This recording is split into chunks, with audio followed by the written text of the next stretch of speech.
好，同学，今天呢，我们要做的是呢微波系统实验的第二个实验。那这实验要量测两个元件，我们讲过哈，这个 module 里面的两个元件。那事实上这两个元件呢，是这整个系统里面唯二的两个被动的元件。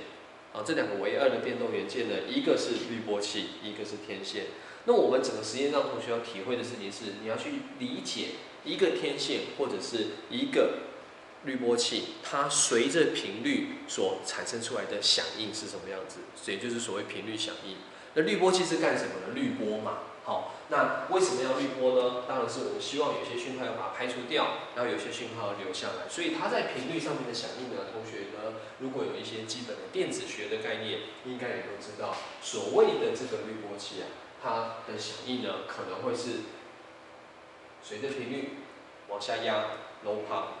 低通、高不通，然后呢，随着频率，高频通，然后低频呢反而不通，高通，然后呢，或者是呢带距，只有这个频率呢我把它压抑掉，其他频率我都可以通过，或者是呢带通，好，那带通当然就是只有一个频率，一个频段我是通的，其他都是不通的。那基本上滤波器响应就这样。那同学在做的时候哈，你可能是用网仪去做，可能是用频谱分析去做。那基本上如果频谱分析做的话呢，就是呢，你把这个讯号产生器讯号打进来，然后呢去输出，去量它的振幅。好，那你要用换不同的频率，然后呢去量不同的这个振幅，然后去看不同频率下你的这个滤波器的响应是怎么样子。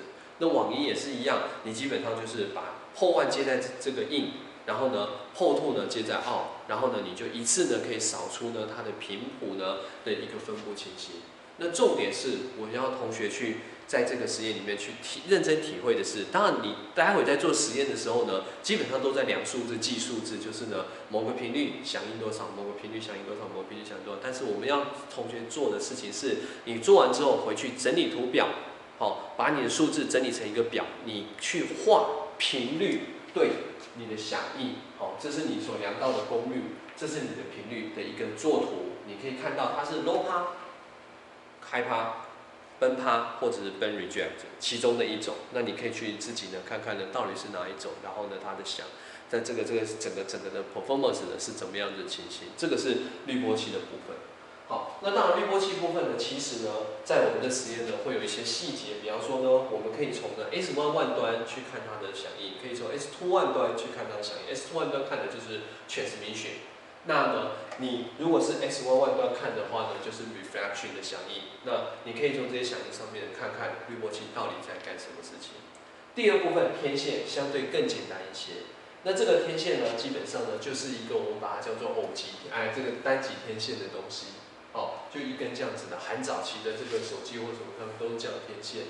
好，那这样子的一个天线呢，你可能把它直的摆，可能把它横着摆，响应会不一样哦。然后你接到网仪上面去看看它的响应，也是一样，你会看到一个反射系数。那个反射系数就是反射系数低的时候，代表天线能量辐射出去了。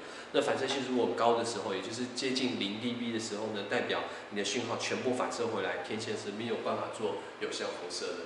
那这个实验主要是让你也是一样，第一个熟悉网仪和这个频谱分析仪的操作，然后第二个事情是你今天呢可以呢去量到两个这个微波系统里面的被动元件，滤波器还有天线。好，以上呢是我们第二个实验的讲解部分。